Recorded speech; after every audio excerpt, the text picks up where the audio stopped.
Hey kids, my name's Kayla and this is Wes, and he's only allowed to speak to us through this app on his phone.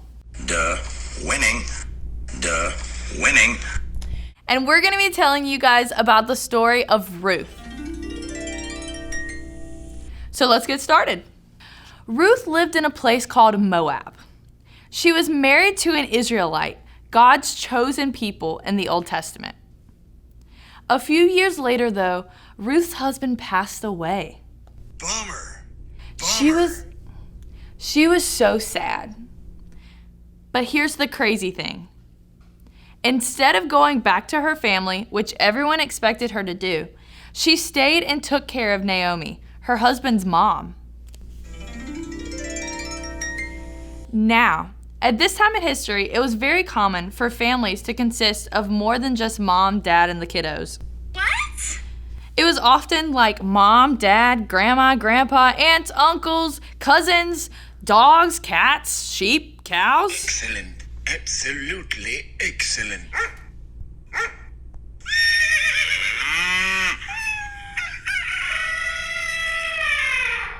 For example. So it wasn't that strange that Ruth was living so close to Naomi. So anyways, Naomi told Ruth that she didn't have to stay and even tried to get her to go back to her family. What? She tried to get her to stay. Excellent. Absolutely excellent. But Ruth wouldn't leave Naomi no matter what.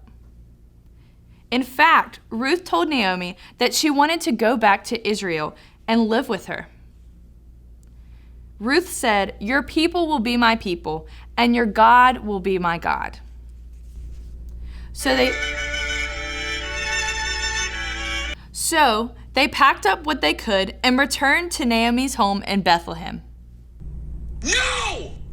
Now, at this time, there was a famine in the land, so food was hard to come by. You disgust me. Things were looking pretty bleak. No boogers. So, Ruth, knowing that she had to find a way to provide for Naomi and herself, went to the field of a man named Boaz. She would follow his harvesters around in the field, and if they dropped anything on the ground, even the smallest, tiniest piece of grain, she would pick it up and put it in her bag. What? She'd pick it up and put it in her bag. What? She'd pick it up and put it in her bag. Excellent. Absolutely excellent. This was called gleaning.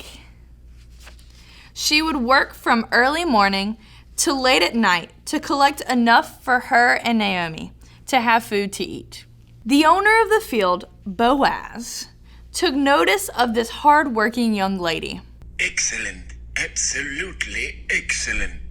And even told his men to leave behind some extra grain for her to gather to make it easier on her. Yeehaw!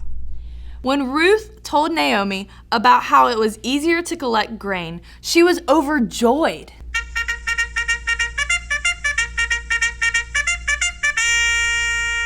Because she knew that Boaz was Naomi's relative.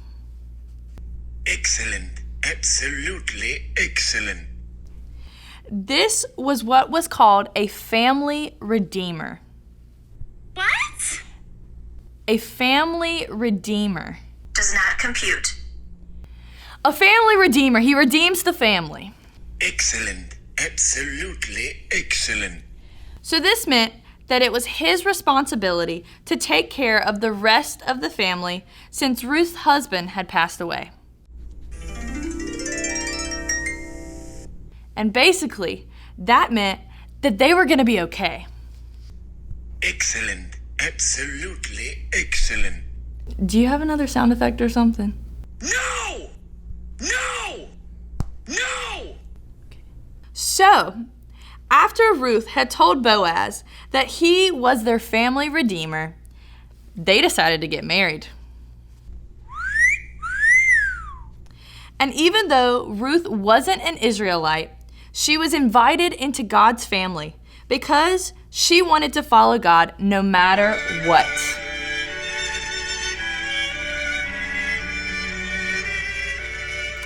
In fact, Ruth's great-grandson was King David. And